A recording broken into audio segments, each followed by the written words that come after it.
Please do subscribe to Prajabheri News Channel. Nizamabad municipal 2024-25 budget ప్రవేశపెట్టడం జరిగింది.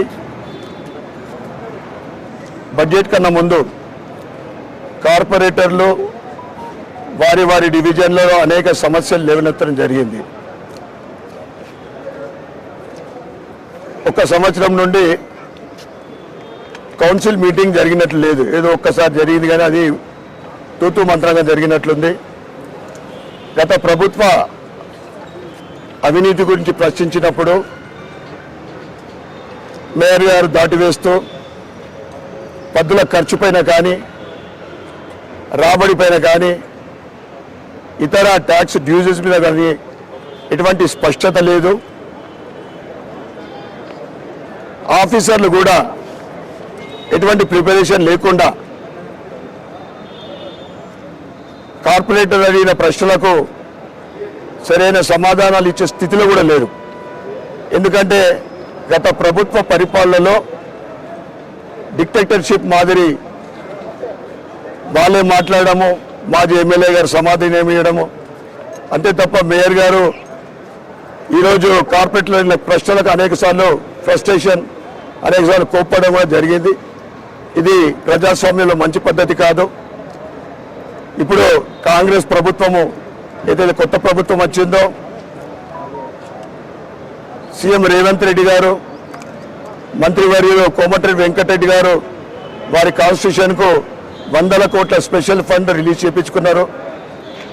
ఈరోజు ఈ సమావేశంలో ఎమ్మెల్సీ మహేష్ కుమార్ గౌడ్ గారు కూడా పాల్గొనడం జరిగింది.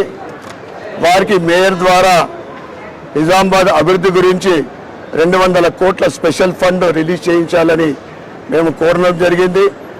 తప్పకుండా మీరు ఏదైతే బడ్జెట్లో ప్రవేశపెట్టిన అంశాలు కానీ పద్దులు కానీ వాటికి సరైన రీతిలో భవిష్యత్తులో ఖర్చు పెట్టాలని, లేదని ఎడల భారతీయ జనతా పార్టీ ప్రజల తరఫున మిమ్మల్ని నిలదీస్తారని మీకు తెలియజేస్తూ ఉన్నాం. తప్పకుండా భారతీయ జనతా పార్టీ సెంట్రల్లో మరొకసారి నరేంద్ర మోడీ గారి ప్రభుత్వ పరిపాలన వస్తుంది.